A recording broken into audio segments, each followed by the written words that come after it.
विस्तार की तैयारी किसकी बारी। एंड इंपैक्ट में आपका स्वागत है। यही हमारा मुद्दा है। मैं हूं मनोज सैनी और इसी मुद्दे पर बात करेंगे। दरअसल मध्य प्रदेश में अब इंतजार खत्म हो रहा है उन लोगों का जिनको मंत्रिमंडल में जगह मिल सकती है, उन लोगों का जो चुनाव हार गए लेकिन पद पाने के लिए चक्कर लगा रहे हैं। पद पाने के लिए अंदरूनी तरीके से देखा जाए तो बवाल सा खड़ा हुआ है कि आखिर किसको कहां जगह मिलेगी। लेकिन मंत्रिमंडल विस्तार की बात कहे या संगठन में एडजस्ट होने की बात करें, सब पर लोगों की निगाहें हैं। हर जगह से ये खबरें आ रही है कि हर कोई अपनी जुगत में है कि कहां कैसे स्थान बनाया जाए। लेकिन इस बीच ज्योतिरादित्य सिंधिया मध्य प्रदेश के दौरे पर हैं। उनकी मुलाकात होगी शिवराज सिंह चौहान से। दो अलग अलग नेताओं के यहां जाकर भोजन भी वो करेंगे, मुलाकात भी करेंगे।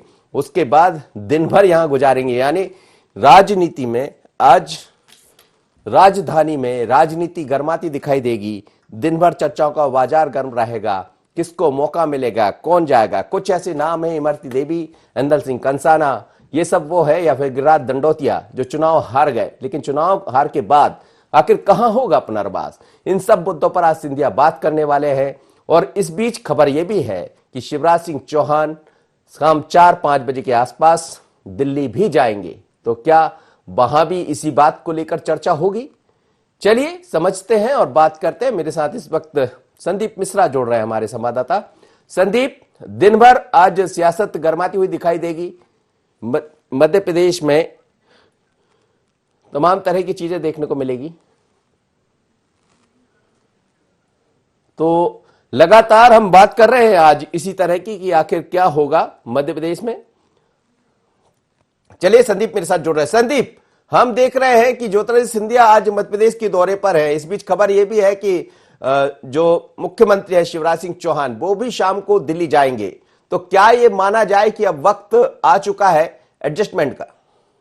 एडजस्टमेंट का और पुनर्वास का तो बिल्कुल अब दौर शुरू हो चुका है, क्योंकि जिस तरह से आज ज्योतिरादित्य सिंधिया, यानी कि उपचुनाव के बाद ये दूसरा दौरा है ज्योतिरादित्य सिंधिया का भोपाल का, और जिस तरह से आज लगातार उनकी ताबड़तोड़ मुलाकातें हैं, मुख्यमंत्री शिवराज सिंह चौहान से कहें या कृष्णा गौर के निवास पर जा रहे हैं, बीजेपी के जिला अध्यक्ष सुमित पचौरी के निवास पर भी जाएंगे मुलाकात करने। तो कई सारे सियासी समीकरण यहाँ बनते नजर आ रहे हैं। रही बात यहाँ पर मंत्रिमंडल की, अगर हम बात करें तो मंत्रिमंडल में शामिल होने के लिए लगातार जद्दोजहद शुरू हो चुकी है, क्योंकि ज्योतिरादित्य सिंधिया आज भोपाल में है, तो इसलिए अब ज्यादा मंत्रिमंडल की कवायद यहां पर देखने को मिल रही है। कौन अंदर होगा, कौन बाहर होगा, इस बात को लेकर के भी लगातार कयास लग रहे हैं। जिस तरह से 3 मंत्री हारे और 2 मंत्रियों का पहले ही मंत्रित्व तो काल खत्म हो चुका था, तो इन सब चीजों को लेकर यहां कवायद तेज है। 5 मंत्री वो कौन होंगे जिनको नए इस बार फिर से मौका मिलेगा शिवराज मंत्रिमंडल में, क्योंकि शाम को मुख्यमंत्री शिवराज सिंह चौहान का दिल्ली दौरा भी है। तो कयास लगाए जा रहे हैं कि दिन भर जो मुलाकात का दौरा होगा और जो फिर उसके बाद निष्कर्ष निकलेगा, क्योंकि करीब 1-1.5 घंटे तक मुख्यमंत्री शिवराज सिंह चौहान और ज्योतिरादित्य सिंधिया के बीच में भी गुफ्तगू होनी है। तो इस बीच में क्या निष्कर्ष निकलेगा और फिर उसके बाद दिल्ली जाना है मुख्यमंत्री शिवराज सिंह चौहान को, तो इसलिए यहां पर बातें ज्यादा अब हाई प्रोफाइल हो रही हैं कि आखिर तुरंत दिल्ली भी जाना है मुख्यमंत्री को, तो क्या होना है कि मंत्रिमंडल का विस्तार भी तुरंत होगा। तो इन सब चीजों को लेकर जरूर यहां पर सियासत तेज हो गई है। जी चलिए, 2 मेहमान मेरे साथ जुड़ेंगे। अभी सुनील जी जुड़ रहे हैं। बीजेपी जैसे ही जुड़ती है तो फिर हम बात करते हैं। और संदीप, जो आप कह रहे हैं कि दिल्ली जाने का मुख्यमंत्री जी का जो प्रोग्राम बना है, तो क्या उसको इससे जोड़कर देखा जाए? बिल्कुल जोड़कर देख सकते हैं। एक और भी मैं इस बात में यहां पर प्लस करना चाहूंगा, आज संघ प्रमुख मोहन भागवत भी भोपाल के दौरे पर है। दिन भर संघ के पदाधिकारियों से मुलाकात करेंगे और फिर शाम को वो देवास दौरे पर जाएंगे। तो ये सिर्फ संयोग हम इसको नहीं कह सकते, क्योंकि पिछले दौरे में भी जब ज्योतिरादित्य सिंधिया आए थे तो सीधे एयरपोर्ट से संविधा संघ कार्यालय गए थे। करीब 20 मिनट तक, आधे घंटे तक उन्होंने संघ के पदाधिकारियों से मुलाकात की थी। और आज फिर से ज्योतिरादित्य सिंधिया भोपाल दौरे पर हैं और आज चलिए संदीप, इस बीच खबर यह भी है कि ज्योतिरादित्य सिंधिया भोपाल पहुंच गए हैं और भोपाल पहुंचने के साथ ही जैसा आप कह रहे हैं, तो अब पहुंचने जैसे भोपाल पहुंच गए जो खबर आ रही है, तो क्या माना जाए, कहां कहां क्या मुलाकात होना है, क्या है प्रोग्राम? देखिए, अगर उनके मुलाकात की हम बात करें तो सबसे पहले कृष्णा गौर के निवास पर जाएंगे, बीजेपी विधायक कृष्णा गौर के निवास पर, फिर जिला अध्यक्ष हैं भाजपा के सुमित पचौरी, उनके निवास पर जाएंगे, पूर्व पार्षद गिरीश शर्मा के निवास पर उनको जाना है, और उसके बाद फिर मुख्यमंत्री शिवराज सिंह चौहान से मुलाकात करेंगे, फिर उसके बाद ओरछा के लिए रवाना हो जाएंगे। यानी कि दिन भर लगातार मुलाकातों का दौर चलेगा। पूरे भोपाल में लगातार सियासी समीकरण आज बनते और बिगड़ते नजर आएंगे, कौन अंदर कौन बाहर होगा, इन सब बातों को लेकर के लगातार आज चर्चाएं चलती रहेंगी। आप संदीप बने रहिए मेरे साथ। और ज्योतिरादित्य सिंधिया भोपाल पहुंच गए हैं, विस्तार की तैयारी है, किसकी बारी है, लेकिन विस्तार के बीच में तमाम तरह की चर्चा भी होंगी। शिवराज सिंह चौहान से उनकी मुलाकात होने वाली, बीडी शर्मा से भी। तो इस वक्त कांग्रेस के विधायक सुनील सराफ मेरे साथ जुड़ रहे हैं। हालांकि बात हमें भारतीय जनता पार्टी से करना चाहिए पहले, लेकिन जैसे ही बीजेपी के नेता जुड़ेंगे हम उनसे बात करेंगे। सुनील सराफ जी, आज जो आप सवाल खड़े करते रहे हैं कि जो लोग हार गए हम उनका पुनर्वास कैसे होगा, तो हमें लगता है उस तरफ बीजेपी बढ़ रही है। बहुत अच्छा है, बहुत बधाई है। जनता ने चुना है उन्हें। प्रजातंत्र का जितना मजाक बना सकते हैं वो बनाएं। ठीक है, हम लोग तो हमें विपक्ष में हैं, क्या कर रहे हैं क्या नहीं कर रहे हैं, जो गलत करेंगे हम उसका पुरजोर विरोध करेंगे। जनता देख रही है, सब लोग देख रहे हैं प्रजातंत्र का किस तरह से मखौल उड़ाया जा रहा है। संविधान और सारी चीजें सब एक तरफ हैं, जो ये चाहे वो है, हिटलर शाही है। करें, देखते हैं आगे क्या होता है, क्या करते हैं। चलिए, आप बने रहिए मेरे साथ। इस वक्त संदीप पौराणिक जुड़ रहे हैं, वरिष्ठ पत्रकार। संदीप जी, स्वागत है आपका। लेकिन जिस तरह से आज ज्योतिरादित्य सिंधिया यहाँ है, शिवराज सिंह चौहान दिल्ली जाने वाले हैं और आरएसएस प्रमुख भी भोपाल में हैं, इन सबको यदि जोड़कर देखा जाए तो क्या ये माना जाए कि अब पार्टी एडजस्टमेंट की तरफ बढ़ चली है? मनोज जी, स्वाभाविक सी बात है, उपचुनाव हो चुके हैं और 3 मंत्री जो थे वो चुनाव हार गए हैं। दूसरी तरफ प्रदेश कार्य समिति का विस्तार भी होना है और आज महत्वपूर्ण इसलिए है कि संघ प्रमुख मोहन भागवत भी यहाँ हैं। ये ठीक है कि मुलाकात का समय नहीं होगा या शेड्यूल में तय नहीं होगा कि संघ कार्यालय जाएंगे या संघ प्रमुख से मिलेंगे, लेकिन उनकी उपस्थिति शहर में होना महत्वपूर्ण है। जब 2 राजनीतिक दल के नेता या किसी दल के नेता जब मिलते हैं तो उसका राजनीतिक मायने तो होता है। जब सिंधिया और शिवराज की मुलाकात होगी तो इसका मतलब सीधा है कि ये सियासी मुलाकात तो है और वर्तमान में शिवराज सरकार के मंत्रिमंडल विस्तार की बात भी है और संगठन में भी लोगों को एडजस्ट करने की है। अब क्या होता है ये तो नहीं कह सकते, लेकिन इतना तो तय है कि और मुद्दों पर चर्चा होगी, लेकिन साथ में मंत्रिमंडल, निगम मंडल अध्यक्षों की और संगठन में समायोजन की बात तो होगी ही, इसे नहीं नकारा जा सकता। और सिंधिया का दौरा इस मायने में महत्वपूर्ण है। और जो नई खबर आ रही है कि शिवराज जी शाम को दिल्ली जा सकते हैं, तो इसके बड़े मायने हैं, क्योंकि ये दिल्ली का अगर दौरा है तो ये अचानक तय हुआ है। तो कहीं ना कहीं ऐसा लगता है कि सिंधिया शिवराज की जो बात होगी उस पे आगे की कहानी, जो पटकथा लिखी जाएगी वो दिल्ली से लिखी जाएगी, इसलिए शिवराज जी का अचानक दौरा तय हो रहा है दिल्ली का। बिल्कुल बिल्कुल, आप सही कह रहे हैं और शिवराज जी का दिल्ली जाना। चलिए, आशीष शर्मा मेरे साथ जुड़ रहे हैं, भारतीय जनता पार्टी के विधायक। आशीष जी, बहुत स्वागत है आपका। आगे चुनाव भी दिखाई दे रहे हैं, नगरीय निकाय और बाकी पंचायत के चुनाव, लेकिन इस बीच सभी लोग आज भोपाल में मौजूद है। इसे इत्तेफाक भी कहा जाए और हो सकता है कि एक राजनीति का हिस्सा भी हो, पर ज्योतिरादित्य सिंधिया का यहाँ आना, तमाम लोगों से मुलाकात करना, इस बीच खबर यह भी है कि शिवराज जी दिल्ली जा रहे हैं। क्या ये माना जाए कि अब वो घड़ी आ गई है कि किसको कहाँ एडजस्टमेंट किया जाए? देखिए, निश्चित ही सरकार बनने के बाद अब सरकार से जुड़े हुए जो उपक्रम है, जो निगम है, मंडल है, मंत्री परिषद के रिक्त स्थान है, इन सब पर समय समय पर नियुक्तियां होनी है। जहाँ तक बात है सिंधिया जी और शिवराज जी की मुलाकात का, तो ये कोई अब नई बात नहीं है और इसे एक विशेष तरह से लेना भी नहीं चाहिए। ज्योतिरादित्य सिंधिया जी भारतीय जनता पार्टी के नेता हैं और उपचुनाव में बहुत अच्छा प्रदर्शन इस पूरे संगठन के साथ उन्होंने और उनकी जोड़ी ने किया है, तो उनका मुख्यमंत्री जी से मिलना निश्चित ही प्रदेश के विकास के विभिन्न आयामों के लिए आवश्यक है। और जहां तक बात है कि माननीय मुख्यमंत्री जी दिल्ली जा रहे हैं, तो दिल्ली जाना एक मुख्यमंत्री के लिए स्वाभाविक प्रक्रिया है। विभिन्न योजनाओं की स्वीकृति से लेकर और संगठन से जुड़े हुए मुद्दों पर भी चर्चा करने के लिए मुख्यमंत्री जी समय समय पर जाते रहे हैं। लेकिन मैं आपको ये बताना चाहता हूँ कि आने वाले समय में जितनी भी नियुक्तियां होना है, जितने भी मनोनयन होना है, ये सब आम सहमति से भारतीय जनता पार्टी के अंदर कर लिया जाएगा। जी, एक आपके सामने चुनौती भी है। चुनौती इस बात को लेकर है कि जिन लोग के कारण आपकी सरकार की वापसी हुई, अब तो सभी भारतीय जनता पार्टी में है, लेकिन कुछ लोग चुनाव हार गए, जैसे कि इंदल सिंह कंसाना, या फिर हम बात करें इमरती देवी, गिरिराज दंडौतिया, ये सब वो थे जो मंत्री थे। तो क्या कहीं ना कहीं पहले जैसी चीजें नहीं होंगी, लेकिन सब हर व्यक्ति का ख्याल रखा जाएगा और इनका भी एडजस्टमेंट होगा? बिल्कुल, भारतीय जनता पार्टी में हर कार्यकर्ता का ख्याल पहले से भी रखा जाता रहा है और आगे भी रखेंगे। निश्चित ही वो भारतीय जनता पार्टी में उन्होंने जब अपनी सदस्यता ली थी और भारतीय जनता पार्टी के प्रत्याशी के रूप में उन्होंने चुनाव लड़ा, तो पूरी पार्टी ने उनको जिताने के लिए भरपूर प्रयास किए। कुछ मामूली से अंतर से और 2-3 जगह हम लोगों की हार हुई, उससे हम निराश नहीं है, लेकिन वो भारतीय जनता पार्टी के महत्वपूर्ण घटक हैं। उस क्षेत्र में हमारी पार्टी का एक बहुत अच्छा चेहरा है और इसलिए उनको भी आने वाले समय में संगठन से जुड़ी या सरकार से जुड़ी हुई जिम्मेदारियां दी जाएगी, इसमें मुझे कोई संशय नहीं लगता। इसको चुनौती मानती है भारतीय जनता पार्टी? बिंद और महाकौशल से भी स्थान नहीं मिला है, हालांकि मालवा की चर्चा भी बहुत है, आप भी मालवा से ही आते हैं, तो क्या ये सब लोगों को एडजस्ट करना, अलग अलग संगठन की तरफ से भी कार्य समिति की घोषणा होना है, ये एक चुनौती है बीजेपी के सामने? नहीं, इसे मैं चुनौती नहीं मानता। यह अवसर है कि हम विभिन्न क्षेत्रों में आज हमारे पास अच्छा नेतृत्व मौजूद है और सभी अपने अपने क्षेत्रों के बड़े बड़े नेता हैं। उन सबको सामंजस्य के साथ संगठन और सत्ता में स्थापित करना भारतीय जनता पार्टी संगठन की जिम्मेदारी है और आगे ऐसा पहली बार नहीं हो रहा है। भारतीय जनता पार्टी ने हर क्षेत्र का ख्याल रखा है, हर वर्ग का ख्याल रखा है और खास करके इस बात का ध्यान रखा है कि कहीं न कहीं कोई बड़ा गैप सरकार और संगठन में नहीं बने। इसके लिए जो जो आवश्यक है वो सरकार आने वाले समय में और संगठन करेगा ही।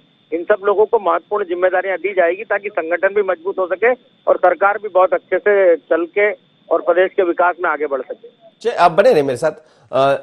सुनील सराफ जी, क्या कहेंगे? आप लोग कह रहे हैं कि आगे आगे देखिए अब होता है क्या, लेकिन वो कह रहे हैं कि बहुत अच्छे से सब एडजस्टमेंट भी हो जाएगा, तमाम तरह की जो चीजें हैं भारतीय जनता पार्टी के अंदर दिखाई देगी। लेकिन इस बीच में ज्योतिरादित्य सिंधिया का जाना, कृष्णा गौर के यहाँ, गिरीश के यहाँ, या फिर हम बात करें तो भारतीय जनता पार्टी के जिला अध्यक्ष हैं, जो ज्योतिरादित्य सिंधिया के बारे में क्या सोच रही कांग्रेस? देखिए, हम तो कुछ नहीं सोच रहे हैं, ये भारतीय जनता पार्टी का अपना विषय है कि इन्हें अपने लोगों को कैसे एडजस्ट करना है, क्या करना है और क्या जाना है। इसमें हम बिल्कुल कुछ सोच नहीं रहे हैं क्योंकि अभी किसी संभावना पे हम कोई बात नहीं करना चाहते हैं। करें, ये सबको एडजस्ट करें, बहुत अच्छा है। और मैं तो ये भी, यद्यपि मुझे कहना नहीं चाहिए, पर मैं ये भी कहना चाहता हूँ कि जिन सीटों पे हमारे यहाँ से गए लोग चुनाव जीते या हारे हैं, वहाँ पे जो भाजपा के कैंडिडेट पहले से थे उन्हें भी कहीं एडजस्ट करें, मेरी उन्हें भी शुभकामनाएं हैं। और ये अभी हमारा बिल्कुल कोई विषय नहीं है मनोज जी कि वो कहाँ जा रहे हैं, ये भाजपा का अपना अंदर का विषय है। भाजपा के जो अलग अलग जो गुट हैं, अलग अलग जो नेता हैं, आपके अंदर का विषय तो आप संभाल ही नहीं पाए थे, आपके अंदर के लोगों को तो आप नहीं संभाल पाए थे, जब तो हम आज आपसे चर्चा कर रहे हैं। नहीं नहीं नहीं नहीं, हम नहीं संभाल पाए, ये ऐसा होता नहीं है। अब किसी के उसमें मन पे क्या है ये नहीं दिखता है। ठीक है, नहीं संभाल पाए हम कह सकते हैं, हम इसलिए तो हम अपनी समीक्षा करेंगे, अपने आप को सुधारेंगे, पूरी ताकत से फिर वापस आएंगे और लड़ेंगे। संदीप पौराणिक जी, ये एक बड़ी चुनौती है भारतीय जनता पार्टी के सामने। ज्योतिरादित्य सिंधिया यहाँ है, जैसा आपने कहा, और हमने समझ भी पा रहे हैं कि अचानक दिल्ली जाना शिवराज जी का, लेकिन ये सब तमाम तरह की जो चुनौतियां हैं, क्योंकि जो लोग हारे हैं उनको एडजस्ट करना है। बिंद महाकौशल से लंबे समय से ये चर्चा होती रही है, सवाल उठता रहा कि हमें जगह कब मिलेगी, तो ये एक बड़ी चुनौती के रूप में देखते हैं आप? देखिए मनोज जी, चुनौती तो है, ये बात सही है कि जो लोग आपके पास जितनी संख्या में थे उसमें जो कांग्रेस छोड़ के लोग आए हैं वो सरप्लस सदस्य संख्या है, जो पद दिए जाने वो सीमित है, आपके पास पहले से सीमित है वो। तो ये चुनौती तो है उसमें एक रास्ता निकालने की। लेकिन एक चीज मध्य प्रदेश की राजनीति में आप मान के चलिए, भोपाल में कोई भी गतिविधि हो जाए, कितनी भी बैठक हो जाए, जो अंतिम मोहर लगेगी वो दिल्ली से लगेगी, क्योंकि ज्योतिरादित्य सिंधिया की बीजेपी में जो आगमन हुआ है वो दिल्ली के जरिए हुआ है और सारे फैसले जो होंगे वो दिल्ली में होंगे। इन स्थितियों में राज्य का संगठन, राज्य की सरकार और सिंधिया के बीच जो समन्वय बनेगा और उसके बाद जो भी लिस्ट फाइनल होगी वो अंतिम मोहर लगने के लिए दिल्ली तो जाएगी। यही कारण है कि जो बैठकें भोपाल में होती हैं और अंतिम जो सूची आती है वो दिल्ली से आती है, यहाँ की सहमति के बाद। हाँ, ये चुनौती तो पूरी तरह है बीजेपी के अंदर, क्योंकि उन्हें उन बड़े लोगों को भी समायोजित करना है जो कांग्रेस छोड़ के बीजेपी में आए हैं।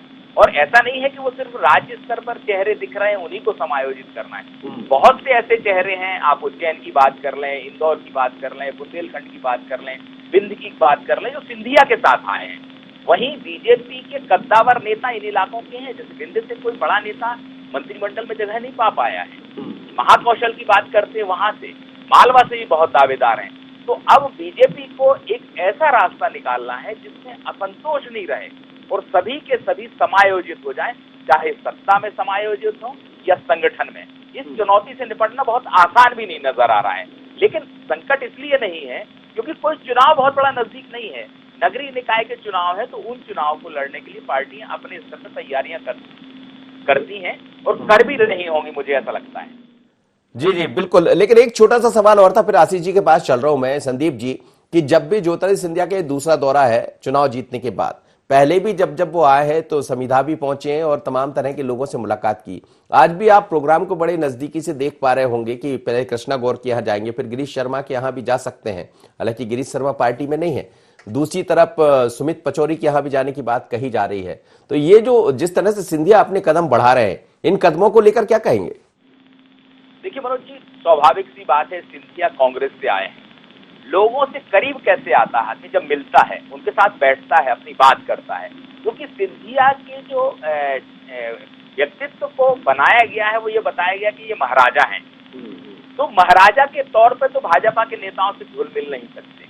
वो आम नेता बनेंगे, आम कार्यकर्ता बनेंगे, तभी तो वो घुल मिल पाएंगे। और यही कारण है कि सिंधिया जिलाध्यक्ष के आवास पर भी जा रहे हैं, विधायक के आवास पर भी जा रहे हैं। ये उनका बीजेपी के नेताओं के करीब आने की कोशिश है। और मुझे लगता है कि एक समझदार राजनेता को, लंबी राजनीतिक पारी खेलने वाले नेता को इस तरह का व्यवहार बनाना चाहिए, क्योंकि अगर वो महाराजा के व्यक्तित्व में रहेंगे या जो उनकी छवि बनाई गई है उसमें रहेंगे, तो उनमें और कार्यकर्ता में दूरी रहेगी। दूरी कम करने का एक ही तरीका है, वह मेलजोल है, बातचीत है और उठना बैठना है। बिल्कुल सही कह रहा है, और मेलजोल से बड़े बड़े काम आसान हो जाते हैं। और भारतीय जनता पार्टी की जो पद्धति रही, संघ की जो पद्धति रही आशीष शर्मा जी, वो यही रही है कि साथ बैठिए, ज्यादा से ज्यादा बात करिए, हो सके तो साथ भोजन भी करिए, भोजन पर ही सारे काम आसान हो जाते हैं। लेकिन ज्योतिरादित्य सिंधिया बड़े जल्दी भारतीय जनता पार्टी की विचारधारा को समझ गए आशीष जी। आपसे बिल्कुल आइटम था जी। आशीष जी, जी भाई साहब, ज्योतिरादित्य सिंधिया बड़े जल्दी भारतीय जनता पार्टी की पद्धति विचारधारा को समझ गए, क्योंकि आपके यहाँ ये कहा जाता है कि ज्यादा से ज्यादा लोगों से मिलिए, मेल मुलाकात बढ़ाइए, जरूरत पड़े तो उनके साथ भोजन भी करिए, क्योंकि सबसे अच्छा यदि कोई संबंध बनता है तो भोजन के बीच में बनता है। और क्या सिंधिया उस विचारधारा में रंग बस गए हैं? क्योंकि पहले भी जब यहाँ पहुंचे तो तमाम नेताओं से मुलाकात की थी, आज भी जब आ रहे हैं तो मुलाकात करने वाले हैं। देखिए, कोई भी व्यक्ति यदि किसी विचारधारा में शामिल होता है, विचारधारा को अपनाता है, तो उसे राजनीतिक क्षेत्र में दृढ़ता के साथ उस विचारधारा को पकड़ना पड़ता है। और निश्चित ही ज्योतिरादित्य सिंधिया जी ने, इसमें कोई शक नहीं है, पिछले लगभग 6 माह में भारतीय जनता पार्टी के कार्यकर्ताओं का दिल जीता है, भारतीय जनता पार्टी के संगठन में अपनी जगह बनाई है। और वो उन सब लोगों से मिल रहे हैं जिनके कारण भारतीय जनता पार्टी आज मजबूती के साथ मध्य प्रदेश में और भारत में काम कर रही है। ये अच्छी बात है। मेलजोल बढ़ने से, कार्यकर्ताओं के साथ आत्मीय भाव स्थापित करने से नेता को भी मजबूती मिलती है और संगठन को भी मजबूती मिलती है। जब उन्होंने अपना लिया है भारतीय जनता पार्टी को पूरे मनोभाव के साथ, तब वो भारतीय जनता पार्टी में और ज्यादा सक्रियता के साथ अपना काम कर रहे हैं, और ये करना भी चाहिए। इसका लाभ पार्टी को भी मिलेगा और ज्योतिरादित्य जी को भी मिलेगा। लेकिन कई दफा आशीष जी ये भी देखा जाता है कि दिल तो मिल रहे हैं, मिलाने की कोशिश कर रहे हैं, लेकिन हो सकता है कि सियासत में, जैसी चर्चा है, कुछ लोगों की दिल की धड़कनें बढ़ रही होंगी। देखिए, आपने देखा होगा कि कई सारे सवाल मीडिया ने और अन्य विपक्षी राजनीतिक दलों ने कांग्रेस के विधायकों के भारतीय जनता पार्टी के आते समय उठाए थे कि भारतीय जनता पार्टी में इतना बड़ा विद्रोह हो जाएगा, विस्फोट हो जाएगा, सब सीटें हार जाएंगे, भारतीय जनता पार्टी मुंह दिखाने लायक नहीं बचेगी। लेकिन आज वो सब लोग कहाँ हैं, उनसे पूछिए। आज हम चुनाव भी जीते हैं और पहले से ज्यादा मजबूती के साथ निकल कर आए, जो हजारों वोटों से भारतीय जनता पार्टी के विधायक जीते हैं। आप देख सकते हैं कहीं ना कहीं जनता का कितना बड़ा आशीर्वाद मिला। तो जो लोग उसमें कमियां ढूंढ रहे थे, जो लोग निराशा की बातें कर रहे थे, आज उन सबके मुंह बंद हो गए। भारतीय जनता पार्टी ने नए प्रयोग के साथ भी अपने आप को ढाल लिया है।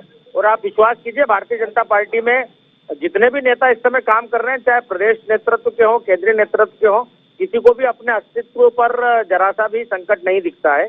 सबकी अपनी अपनी जगह है, सबका अपना अपना महत्व है, सबका अपना अपना स्थान है और सबसे क्या काम लेना है यह अंततः भारतीय जनता पार्टी नेतृत्व तय करता है। इसलिए किसी को भी अपनी भूमिका स्वयं निर्मित करने का अधिकार इस संगठन में नहीं है, तो संगठन तय करेगा, उस लाइन पर सबको काम करना है। मतलब ये माना जाए कि दिल भी मिलेंगे और धड़कनें बढ़ने की जो बात है वो नहीं, बल्कि धड़कन धड़कन में समा जाएगी। यस, बिल्कुल आप मान के चलिएगा। जिस तरह से पानी में कोई सा भी रंग मिलाओ तो वो पानी उस रंग का हो जाता है। इसलिए अब पूरा जो जितने भी कांग्रेस के लोग हमारे पार्टी में आए थे वो सब भगवा में रंगा चुके हैं। जी सुनील जी, सब भगवा में हो गए हैं और आप जो सवाल ढूंढ रहे थे पहले उसका तो जवाब दे दिया है उपचुनाव ने, जैसा आशीष जी कह रहे हैं, और अभी भी कुछ नहीं मिलने वाला है। नहीं, बिल्कुल ठीक है, बिल्कुल वो भगवा में मिल चुके हैं, भगवा में मिल जाएं। अभी 3 साल है सरकार के, प्रदेश का अच्छा काम करें, अच्छा विकास करें। जनता ने उन्हें जनादेश दिया है, मेरी शुभकामनाएं हैं। बिल्कुल सही है कि पहले जो सवाल उठते थे जनादेश ऐसा मिला है, अब वो किस तरह से चुनाव जीते हैं क्या है ये सब कोई विषय नहीं है। हम तो बिल्कुल कह रहे हैं, बिल्कुल रंग जाएं, मिलकर प्रदेश का विकास करें।